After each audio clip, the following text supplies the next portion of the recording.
My goodness, the silky smooth sounds of Denver After Dark. Hey, it's great to see everybody tonight. I'm going to be really fast tonight. There's not going to be any story time tonight that segues into the bigger meaning of life and the stupidity that we see every day. We're going to go to one of my best friends here a little bit later, very quickly, by the way, Scott MacFarlane from CBS News. Um, Not only, I think, an award winning reporter of the news, but one of the most facts based individuals I think you'll ever meet. Somebody who I enjoy a drink with now and then, and just a fantastic human being, but somebody that you see every day on CBS News, um, and really one of the stalwart individuals that I know. So what we're going to talk about, we have an incredible show, and I want to remind everybody we're going to do this up front because I want to give Scott as much time as possible. Please subscribe to Substack, YouTube, find me on X, find me on Blue Sky. It's a pretty big deal. And I know we're growing very, very quickly. And I really appreciate all of you because when you meet Scott MacFarlane, I think you're going to be really happy. Scott doesn't know this, but I don't usually do guests at all. As you guys know, this is sort of just Denver After Dark, late night. But to have Scott MacFarlane on is an honor and my first guest. So I want to give you an idea of why I thought about calling Scott. We're going to talk about some J6ers to start off with, but we got some surprising topics for you. And as you know, I was a J6 senior technical advisor. If you look at Scott MacFarlane, I think everybody should look up Scott after we're done today. His reporting on all, right? And I say all, sort of not all, it would be impossible. But if you watch Scott's reporting during January 6th in the criminal proceedings against the defendants for January 6th, you will be in awe of his knowledge of the sentencing, charging documents, and what has happened to these J6 criminals and what happened during the trials. He also reports on a variety of very difficult topics where he has to condense those facts into something that is understandable, and he's very concise and a wonderful human being. So I'm going to show you the video that Scott had put out on the J6ers here very quickly.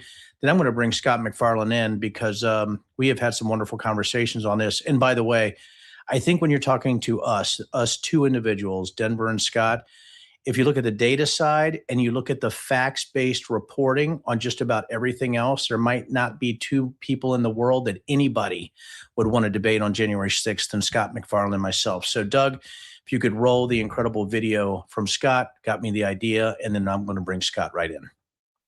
A lot of days lately where somebody or some people have made the baseless claim that January 6th was staged or a hoax or a setup.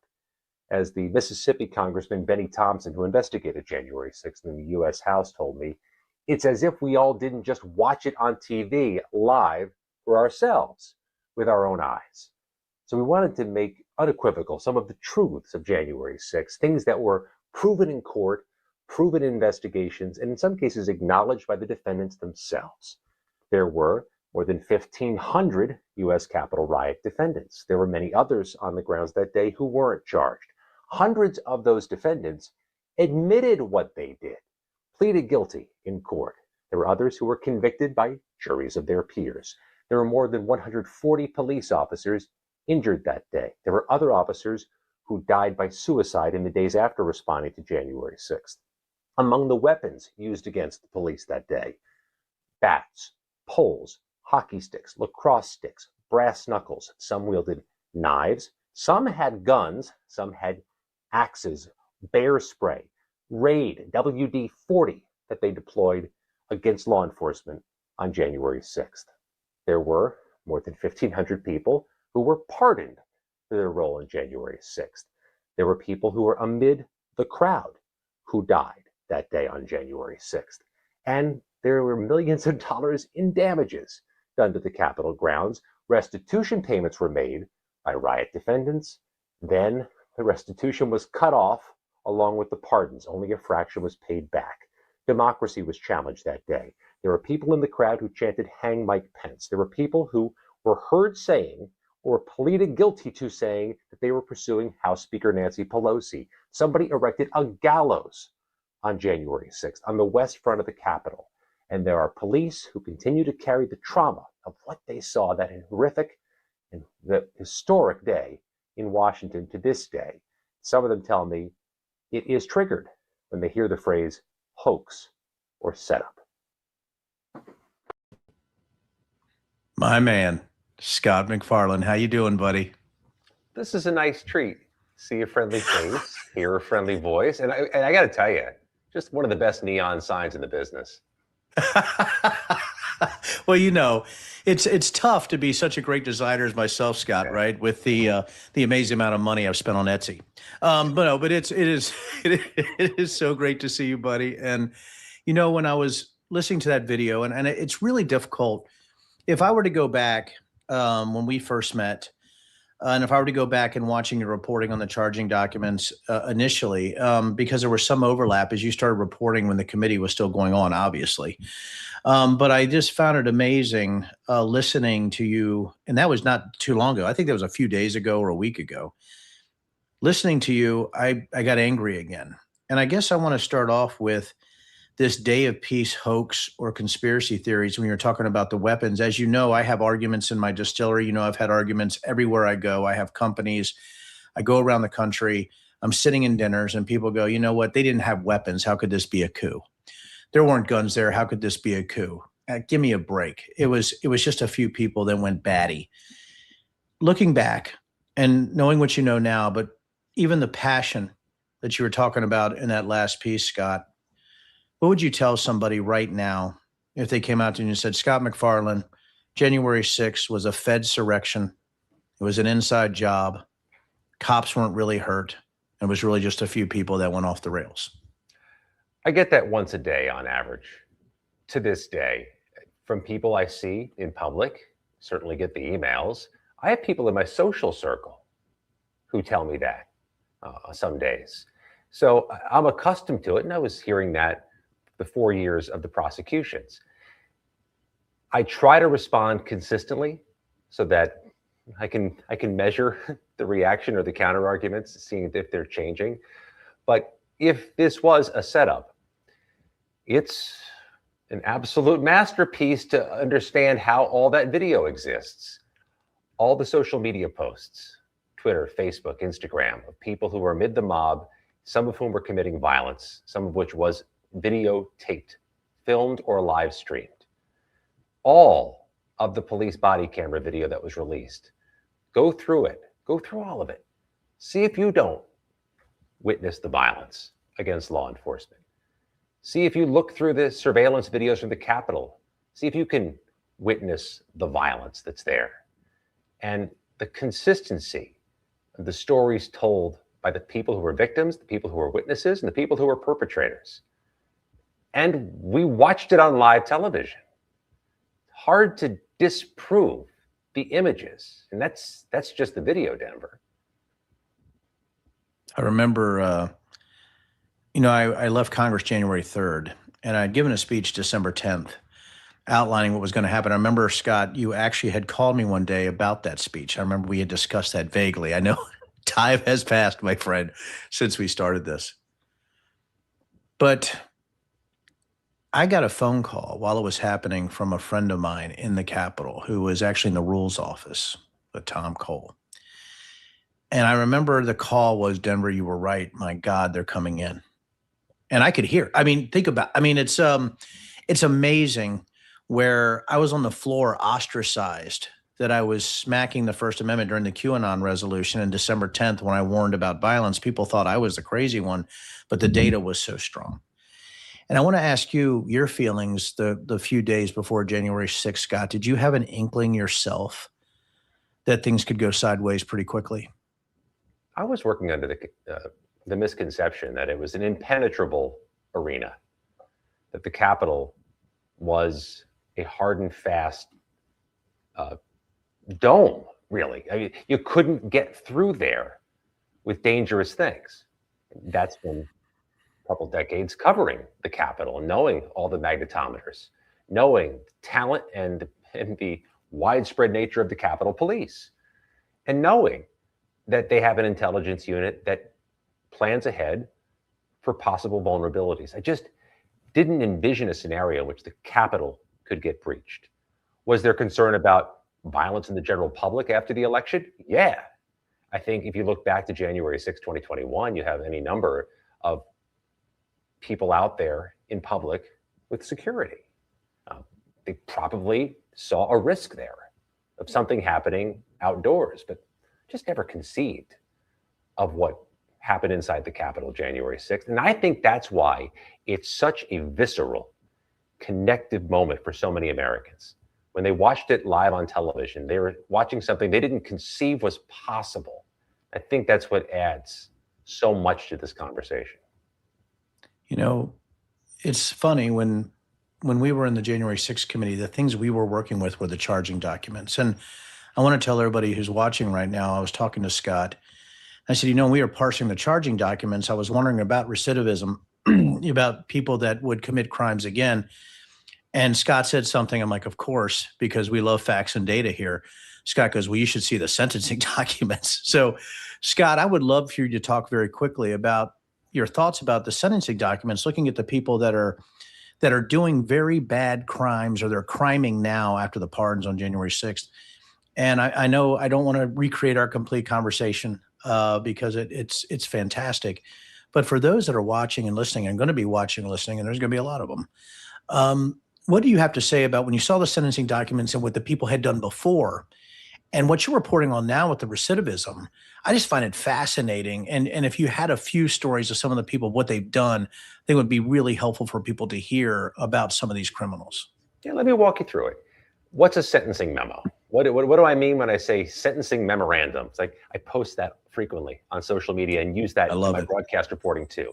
So think of a court case. Think of a big, huge bin of folders, like 100 folders, each of which has bunches of papers in them. In a court case, that's what you end up with when the case closes, a whole pile of filings. You have the charging document alleging the crime. You have maybe a plea agreement where the defendant acknowledges part of what he or she was accused of in an agreement with the government. You have a set of jury instructions, pretrial motions. I want to get out of jail. I want him to stay in jail. Near the end, you have a sentencing memo. When somebody's pleaded guilty or been convicted, the Department of Justice will file a memo with the court recommending a certain prison sentence. I want this person to go to jail for 36 months for what he did on January 6th. Then that person will file a sentencing memo too, saying, it's all too much. I should only go to jail for 5 days. I should be set free if you consider all these arguments I'm making as to why I deserve leniency. When you look at the Department of Justice's sentencing memos, there's all kinds of morsels of color you didn't know about previously in the case. You'll hear the backstory of that defendant. Maybe he or she has a long history of crime. So many of them had crimes in the past against women, misogyny, beating women, threatening women, domestic violence. So many of them had previous crimes that involved breaking and entering, which is what they did on January 6th. And you see the government making an argument about the likelihood this person commits a crime again. So you need to send a message, a deterrent to him. You also see when they make the argument that you need to send a deterrent to everybody. You need to sentence this man to prison because you got to tell the world you can't invade and attack the Capitol and try to overturn an election. There has to be a general deterrence. If you go through the sentencing memos, hundreds of which were filed in January 6 cases, you could see the roadmap to where we are now.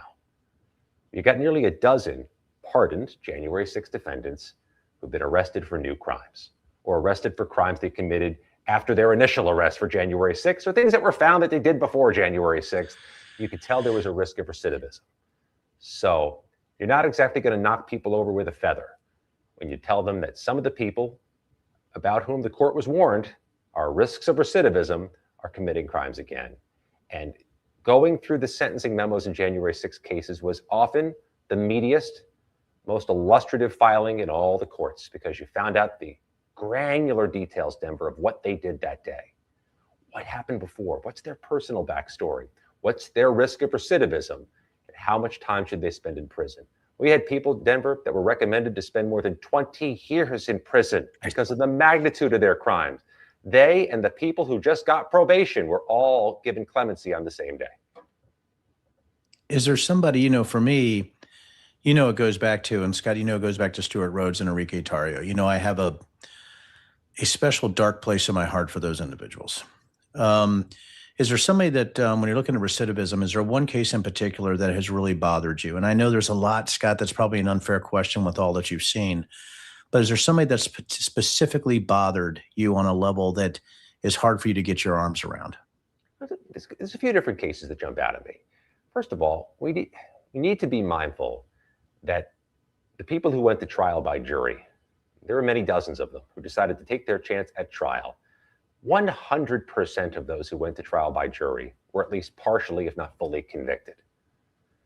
That's telling. I mean, That's telling. That's an impossible batting average. If you want to make an argument, if you want to be cynical and make an argument that juries in certain parts of the country come to different decisions than juries in other parts of the country, I think that demonstrates you haven't done jury duty. Because if you've done jury duty, like many of us have, you know you can't predict what any jury's ever going to do anywhere. You cannot ascribe bias to a jury because you'll always get 12 people with different points of view.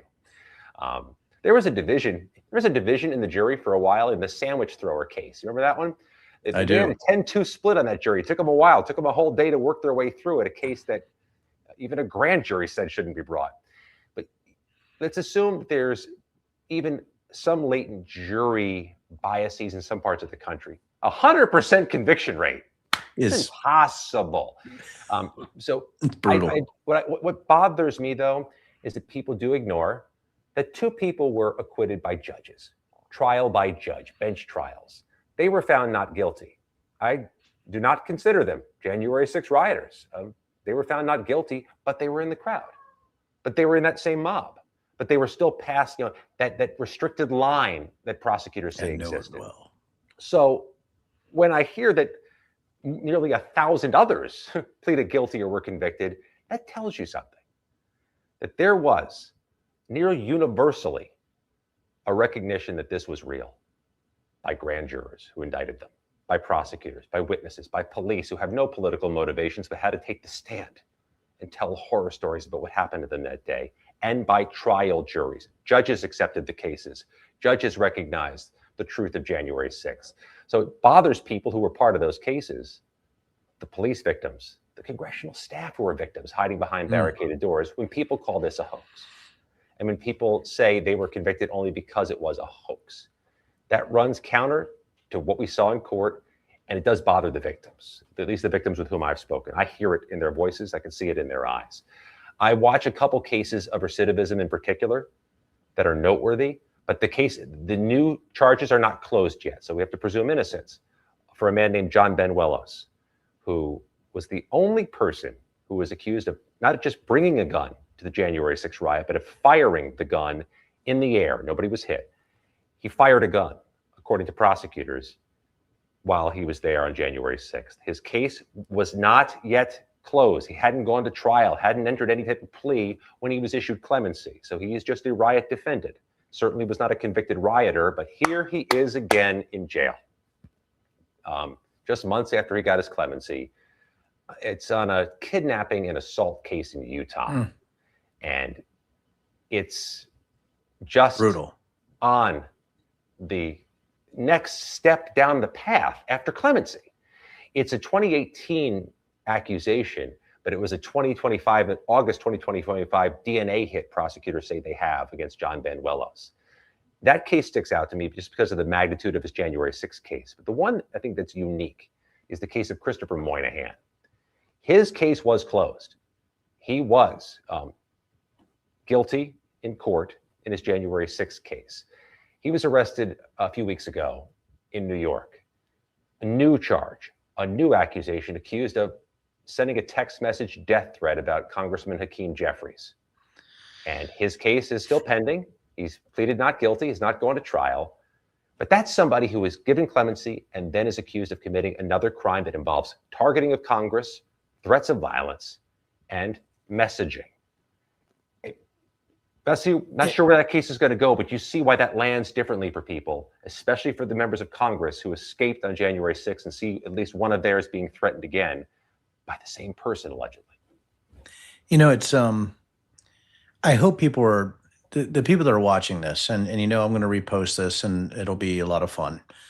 People that are watching this, the thing that I love about Scott is the lack of hyperbole. And even when I do what I do, and Steve, Scott, you've seen me on TV multiple times, but I try not to do it with hyperbole. I try to sometimes do it with humor at the beginning and then get serious. But The thing is that these are really specific targeting facts that Scott's telling people right now. And I hope that you utilize this in arguments with other people, because it really is a house to house battle when you're talking about disinformation, propaganda, or people that are just credulous. I know, Scott, it's hard for me and you to think that everybody is, somehow, infected with credulity. It's very difficult for me, right? It's almost seems like they're pushing back just because they don't want to believe or because they're on one team or another.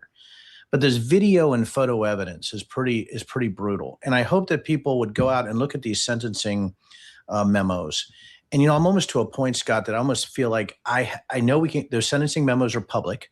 I almost feel like I need to actually aggregate them and put them in one place so people can utilize them for arguments, right? And utilize them, for these type of things, and maybe even come up with some kind of summarization based on that.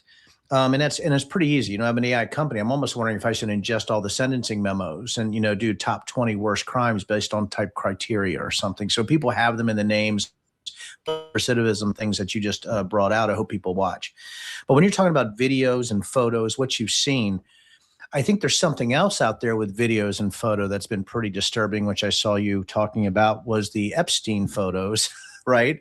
And the massive drop that you just saw there. And I would also like to tell everybody that I will be inviting Scott back again to go more into January 6th to make sure it's never forgotten, but to also talk more about recidivism and some of these people also. But I don't want to keep Scott till midnight, because I think I would keep Scott till midnight because we would talk just as friends on this.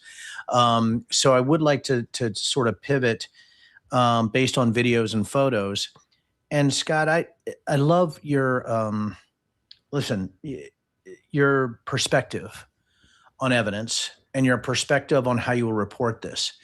But just like with video evidence and photo evidence that we saw on January 6th, do you believe there is a frequency argument to be made, almost a frequency analysis, or a number of times that Trump has been captured on photo or video or others when they said they weren't with him, where the lie is evident, but it almost seems like as more and more is released, it seems like the lies were more and more egregious downstream when you're talking about Donald Trump saying he barely knew Epstein, which now it seems to be almost it's ludicrous on a level that's hard for people like us that are facts-based to get our arms around. But looking at what you're looking now, and this might be a tough question from your perspective and the way that you report, and I don't want you to get in any type of trouble because you have specific professional criteria that you have to follow. But if you to go out right now and say, listen, what we're seeing right now should be reported, and there should be a time where we actually hit this a lot harder, how would you actually structure an argument of what you're seeing with the Epstein photos to the public about why we should continue down this road to see where this leads when it comes to Epstein specifically and the president of the United States? The most convincing thing I've heard about why Epstein files should be released, or at least the most unequivocal thing I've heard, comes from the survivors. There are groups of survivors who say they want this done. And if the victims of crime want to see more transparency about the person who went to court, was prosecuted for their crime, they can make a compelling argument to any number of public officials. I mean, members of Congress, both parties stood in front of groups of survivors at press conferences this fall, trying to press for the full release of the Epstein case files. And those survivors made compelling arguments. Whether they convince you or not, it's a different story, but you can't argue that they are uniquely placed to make this argument. And some of them were unambiguous with why they say they should be released. They want to ensure that nobody else funded, participated, or somehow empowered or knew of the crimes when it could have been stopped. So that's what brought us to this moment, because those survivors advocating, standing side by side with the sponsors of legislation, managed to secure a near unanimous vote in this Congress at this moment on an issue that has all kinds of political undercurrents. How bonkers is that? There's a 430-1 vote in the U.S. House. That's on whether the sky is blue. You could have difficulty getting that margin. So that's what got us here. And how and what this looks like, I have no idea. I'm not sure how they can properly look through, properly redact, and properly prepare in a searchable form tens of thousands of pages of records by Friday. It's a Herculean task. I don't know exactly how that's going to happen or how they're going to execute that. And they do have to do redactions to make sure that information that needs to be private, victim information that should not be disclosed, sources, methods, secrets. Some may need to stay secret, so they've got to work their way through that. And so what do we get in the meantime? We get congressional committee releases from the Epstein estate. The Epstein estate is not the Epstein files.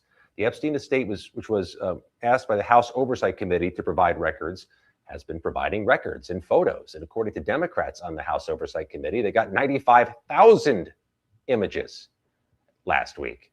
A small number were curated by House Democrats and released. A couple images that show either Trump or Clinton side by side with Jeffrey Epstein. In a vacuum, difficult to diagnose what that means is coming down the road, but it shows the circles in which he was operating, the circles in which he was running. And I think that just adds intrigue to whatever happens this week. As a reporter reporting on this administration, do you worry about who's doing the redactions at any time at this point? I think redactions are always an imperfect art. As somebody who files, I've had to do them. I mean, it's difficult, and we shouldn't understate how difficult it is. As somebody who does a lot of Freedom of Information Act requests through the federal government, I can't tell you how often those things come back to me with the wrong things redacted. And sometimes it's a big error, and they've let something really bad go through. Those are civil servants inside federal agencies who mean no harm and are trying to do a very difficult job as best they can.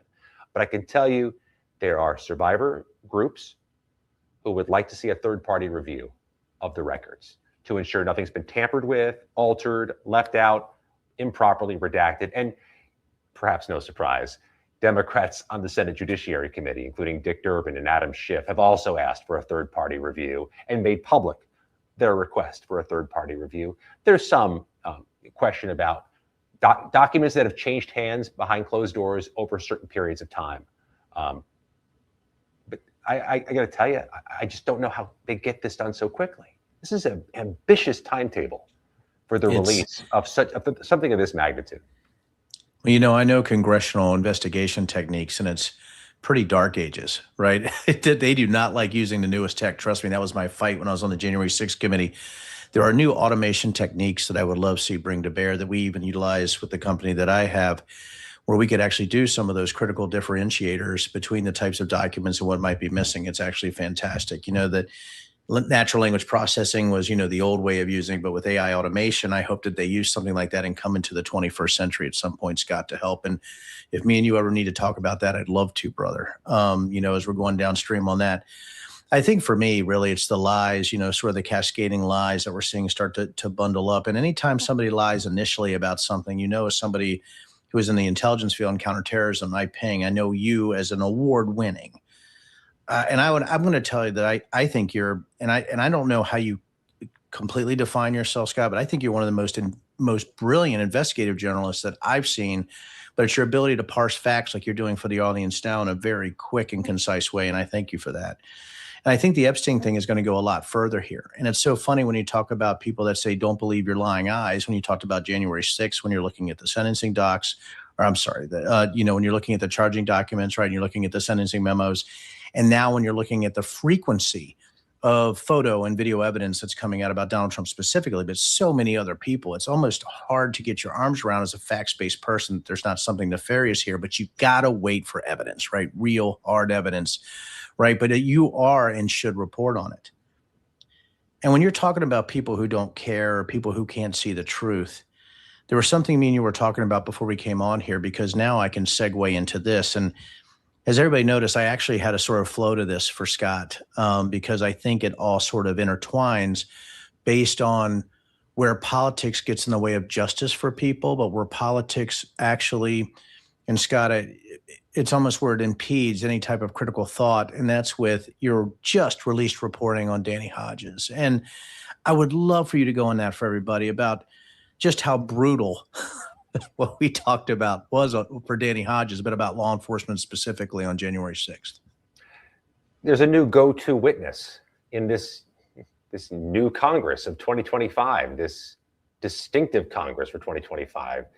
Democrats, when they are the minority party, they have only the power to call a minority witness. They can't call their own hearings. They can't set their own agenda. They can't decide the topic for congressional hearings. But they're allowed to call one witness. And recent weeks, they've been calling Danny Hodges. And if you don't know the name, he's the officer who was pinned in that doorway, screaming for his life as some of the rioters beat him and bludgeoned him. Danny testified along with some other police responders during the House January 6th Select Committee in 2021. Been a familiar face attending the hearings like you did in 2022. But in 2025, he's the minority witness, and he's been called to hearings that were about violence against law enforcement, threats against federal agents, the immigration agents or the agents being sent to U.S. cities during the clampdown. He's been going to hearings that have billed themselves as backing the blue. And Danny's opening statements are pretty declarative. He says, if you want to back the blue, acknowledge what happened to me and my colleagues and other police on January 6th. And I've watched the hearings. He doesn't get asked questions by the majority party. He tends to just get asked questions by the minority party. And it's not happening in a vacuum. It's happening where so many people in federal office don't want to talk about January 6th. They don't want to deny it to his face. They don't want to deny it publicly in front of the cameras. They just rather move on to other topics. And Dan Hodges makes it difficult or uncomfortable to move on. I didn't see any questions from any Republicans for Danny Hodges at one of the most recent hearings. He tells me there may have been one fleeting question, but not really any direct questions at another prior hearing. It's an uncomfortable truth he's telling for certain people in the public who don't want to talk about January 6th.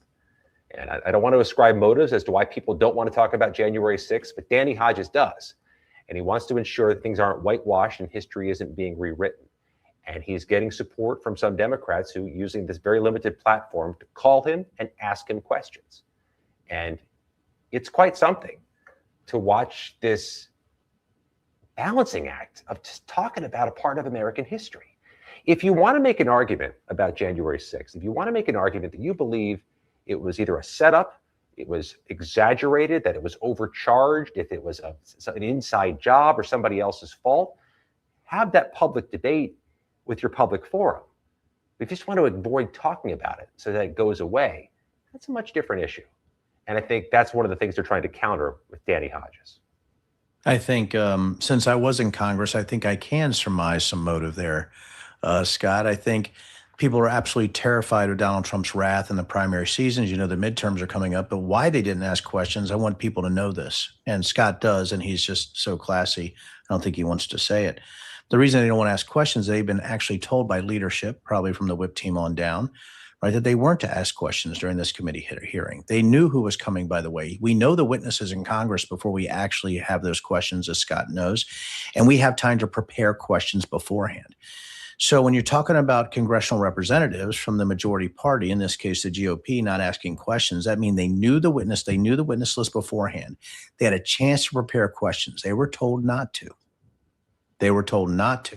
And it's pretty amazing. And how would I know that? Because I have been told not to, Scott, as you could probably imagine in some of these hearings. So I think we can ascribe motive based on the fact that nobody asked it. And that motive is they're afraid of a primary season, but they also are cowards. And I think that cowardice is sort of a ripple effect that happens when you value your career over service to others.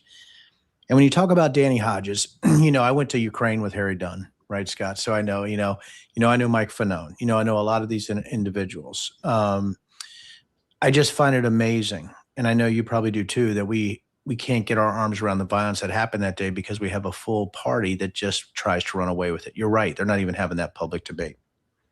And this is what I went in with. If everybody heard what Scott and I talked about, we covered 3 topics so far. And we talked about those congressional representatives being intimidated. And Scott, I want to end with this, and I'm going to try to wrap it up so that you can enjoy your Sunday night. We talked about Indiana and the redistricting efforts from the Republicans there. So when you talk about Scott and I sort of threading this, the last thing I want to talk about is something that you told me, which I had not even, I think I follow the news, Scott, but you follow the news, buddy. You are the news, right? You're making it. Is what happened to some of those Republicans or some of those Indiana legislators that voted against the redistricting schemes that were going on. Could you tell the folks very quickly, because, I've been attempted to be swatted and things like that myself. People know I probably hit the 1,000 death threat mark months ago. But when you're talking about what's going on in Indiana, what have you seen there since some of the votes that were taking against redistricting? It wasn't just one or two people, Denver. Our CBS News count was about a dozen state legislators, state senators, were swatted, suffered bomb threats, pipe bomb threats, or some form of harassment at their homes during that debate over whether to redistrict and redraw the lines in Indiana. You'll recall last week that was overwhelmingly rejected in the Indiana State Senate. It wasn't even terribly close. That redistricting was knocked down despite urges on Republicans to get behind it. And it wasn't just the opponents of redistricting getting those bomb threats. At least one of the supporters of the new lines got a bomb threat at his home around the holiday Thanksgiving. And it speaks to the moment we're in, where people are trying to affect change or sway votes through violent threats. And one of the more pernicious ones, and you're familiar with this, but it's worth reiterating it. It's called a pizza doxing, where somebody sends a pizza unsolicited to a public figure's home. Not the pizza's fine, but they're trying to communicate to their target, I know where you live. I know where your family lives. Keep that in mind. And that type of leverage being exerted against public officials, people who have different opinions on the same issue, tells you where we are.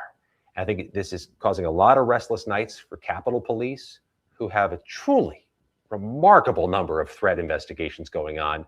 As of a couple months ago, they had 14,000 plus threat investigations this calendar year. That's 5,000 or so more than all of 2024, which was like 5,000 more than it was a few years earlier. They are trying to get their hands around all this. And the thing that was most disturbing about the Indiana State Senate case, Denver, is that if you're threatening people on a binary choice and they make the choice in one direction, does that empower the people who threatened in that direction, thinking that they were victorious, that their threats were effective, that they got the message through? And does that become a contagion in other US communities and other places? That's what's most alarming about that case and why we've spent so much time on it, because you're getting threats in both directions. And one choice was made. Do some of the people issuing threats think it worked? If you're dumb enough and corrupt enough to make a threat, are you dumb enough and corrupt enough to think your threat was effective and do it again? Really bad stuff. It is, and that's there's also something called reciprocal violence. But we've seen in data, right, that there is an uptick in violence until there's an explosion of violence or something very bad happens, and we've seen that effect. And again, I think the next time we also need to talk about reciprocal violence. I think this is just one of those things that I really like to talk about, even though I hate the fact of reciprocal violence. I just like to talk about it and try to educate people. But I think everybody, what you just heard, the brilliance of that, Scott's breakdown of that is that data confirms that that is what happens, and that's the scary part of what Scott is saying. And I think as we end up here, and Scott, what's going to happen here is, we'll end our interview. You'll sign off. Then I'm going to brag about you for a little bit. Okay. That's usually how it works. Okay, here, buddy. But here's the thing. I think everybody on here needs to understand as you're going down through here, there's certain people that you need to follow and trust when you're looking at news media. Scott is one of those people. And I would say for me, if I'm coming from the outside in and I'm trying to learn something about a specific topic, you want to go to certain individuals in the media that you know is going to tell you the truth based on facts-based types of research, but also on a common sense meter. And if there's one thing about Scott MacFarlane, is I've never seen anybody who could peg the common sense meter like Scott can. So I try to, right? I'm pretty good at it. Scott's very good at it. So I'd ask people to follow Scott. What you heard today is just years of research and experience as we're going forward in this. And I think that's why we get along, is that we know that facts matter, but truth matters. And Scott, I want to thank you for being somebody who is willing to come on Denver After Dark to talk about facts and data and what you're seeing across the spectrum from January 6th to Epstein, to the majority party, to what's going on with intimidation. And I think what we're seeing in all these is it seems like intimidation and threats of violence are a new way of the American sort of political establishment, which just scares the hell out of me. And I don't know if you want to sign off with the folks. I know that, I've seen the comment stream going crazy on here as you're talking, Scott, just to let you know. But is there anything you want to sign off with the individuals about J6, about what you've seen in violence, or is there something that you would like to tell the people, because they are going to be following you, they are going to be watching you? And is there anything you want to leave What I them tell with? people internally, editorially, when we have editorial discussions, January 6th story is not over. It's not nearly over. There's two fundamental dynamics that exist right now, Denver. First of all, January 6th could very well have a political impact on elections still to come. I certainly hear about it in my world, but people are still either enraged by the pardons, or some people are enraged by the prosecutions. But the feeling is still there in their guts. It could be a motivating factor in some races that are close and where just a little bit can move the meter. So it's still relevant politically, but also, I don't know that we're done with recidivism. I'm not sure we're done right now with all the 1,500 plus pardoned Capitol riot defendants finding new trouble. And is there ever going to be a touchstone case that makes people go, these acts of clemency, I want to think about them some more. I want to talk about it some more. It's still a relevant issue moving forward, and I think people should be mindful of that. Scott, I appreciate you. I really do. I tell you, thanks for coming on. I think everybody here is applauding as they're listening to you. But I want to say you have a great Sunday night, and I want to end with this again. Scott MacFarlane, CBS News. You're on X. You're on Blue Sky. I know you report all the time, but I hope people look for Scott MacFarlane. And I got a feeling. If I might, also on YouTube, we unlike the other social platforms, all the reports are cataloged in perpetuity on YouTube at my YouTube channel. Oh my goodness. So please go to Scott's YouTube channel, especially on the J6 reporting. You gave me some ideas about posting some things and actually aggregating a lot of data for people who watch this show and they like the facts, data, and common sense type of thing. But buddy, thank you for being a sledgehammer of truth. Scott MacFarlane, everybody, thank you, brother. And we're going to take you out of studio, and then I'm going to brag on you a while. So if you want to be really embarrassed, please log back on and watch. Okay, buddy? All right, Scott, you have a good night, my friend. Everybody, that was Scott MacFarlane. You could probably tell we've known each other a bit. The fact is, I do usually like to do this on my own. But I think sometimes you got to bring in those who have incredible knowledge in the background of what's happening, especially when you're talking about the charging documents all the way to the actual sentencing memo. That evolution you need to see. And when you talk about recidivism or those that will commit crimes again, there's something you always need to remember, is that past performance is indicative of future performance.